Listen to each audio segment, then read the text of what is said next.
What's up guys, it's Michael here again. In this video, we're going to talk about what you should do to become a better consumer.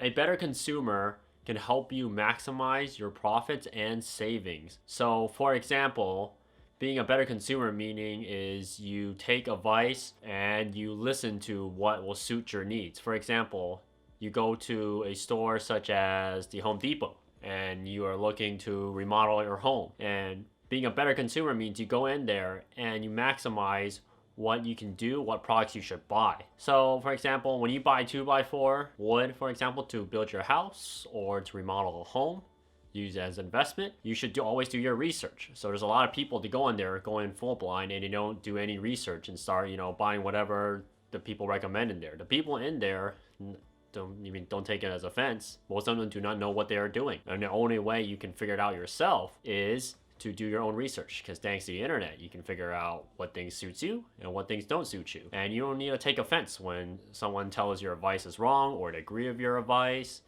Maybe you have your own opinions. Just, take it with a grain of salt and figure out what works for you. So as for an example I was mentioning earlier, buying wood 2x4. So there's like many types of wood, and you can always buy like whatever to use at building a house. Some might be pressure treated for termites. Some may be used for areas with a lot of water. The same goes for other types of products. So what I want to get overall is that many people in this modern day of age, thanks to, more advanced type of advertisement, advertisement to help you try to make you buy products. I mean, it's used to make money for businesses. At the same time, is you should ask yourself, do you really need it? If you really need it, is it considered as a one item, or is an item that you can, stall it longer later on? You can maybe, you don't have to have it for today. So the best example to use that everyone can be a better consumer is going out to eat. So you went out to eat, let's say for example, majority of people, I'll say majority of people live in cities go through this. You went out to eat yesterday with your friends. You come back and he's like, hey, oh man, that was really good. You come back next day, he's like, hey, let's do it again. Let's go out and eat again. Maybe instead of going out to eat, maybe instead just cook at home. Get together, go online, maybe make your own food. And maybe try a different recipe. Instead of going out to eat, try and make something creative, and it'll be cheaper. How does being a better consumer save you money? So instead of buying things that you don't need, you buy things that you do need. And another way, how does being a better consumer helps you maximize your profits and save you a lot more money, is it makes you think whether the items you buy is a necessity or is a liability. So look between the two. So when you see ads online such as Facebook and like Google and YouTube, such as maybe even watching this video might suddenly pop up with an ad, and most of the time people skip it, and of course they're gonna find out better ways to go around that and show you better advertisement in a way to try to get you buy their products. So at the end, you gotta think for yourself, is it really worth it? So the best way to be a better consumer at the end is to jot down a list in your mind. So within, let's say 30 seconds, jot down a list that whether a product or a service is right for you. If it's food, going out to eat, write down your mind 3 things. So put 3 things for your mind. 3 things that's good, 3 things that's bad within 30 seconds. So just tell yourself. So if you're going out to eat, 3 things why makes going out to eat. This is a totally a wise decision. So let's say if you want to go to a restaurant with family, maybe just the first time you're doing it this year. That's one thing. Maybe you rarely see your friends and family that long, and you want to go and hang out with them because this is the first time you've seen them in like half a year. Another thing.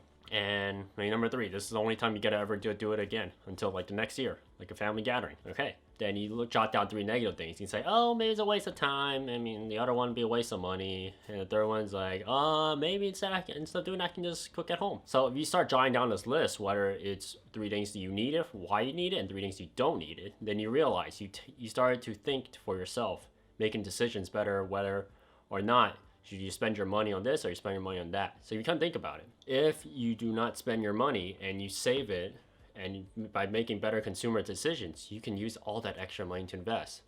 So best example I've heard, I actually seen this on a YouTube comment. It was actually really funny and it really struck me, is you look at how the automotive industry works today. So mostly the older generation automotive, they're basically falling behind because of the electrical industry. And as a consumer, buying as a mandatory to buy cars, can't really call it mandatory, but almost a necessity at this point, because if you live in America, you gotta get point A to point B. Most places require driving, so you have to get a vehicle. So now it's become an electric motor vehicle. So people in my generation, the millennial generation, is seeing that electric car, especially the brand Tesla itself, it's being the hottest topic. It used to be BMW, now not anymore. It's Tesla.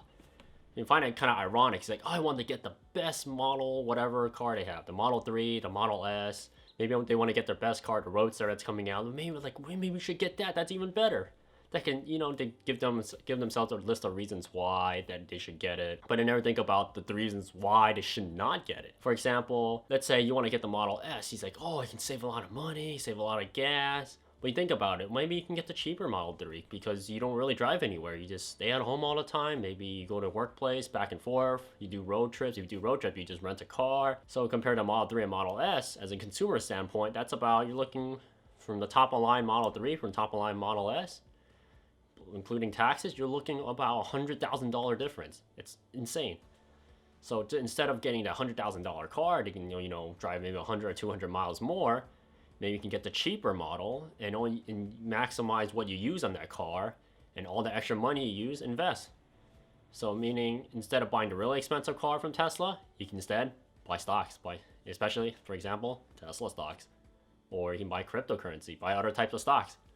And you'll use that money for a better investment. So all that money right there, saved. That's what I mean as being a better consumer. Instead of buying something, all the extra stuff you don't need, only buy the stuff you actually do need, that you actually do use. That's the second thing. You do use, and the third thing, you enjoy. Being just as a consumer standpoint, anything that's materialistic, it is enjoyable, don't get me wrong, but at the end, it doesn't last long. What lasts long is anything that comes to you, instructs you constantly, every day, always gives you a new challenge. So at the end, as a consumer, you gotta ask yourself, whether or not the purchases you make is going to be financially beneficial for you. At the same time, besides being beneficial, would it make you happy? And the third thing you have to consider as a consumer is whatever you get right now, would it help you out in the future? Would it help you get to where you want to be? If you can follow these three decisions, I guarantee you at the end and in your future, you can actually become a millionaire by saving money, investing, and buying things as a consumer using your head instead of using your heart. So at the end, I hope you guys find this video enjoyable. Please like, share, and subscribe, and I'll see you next time on my channel. Peace.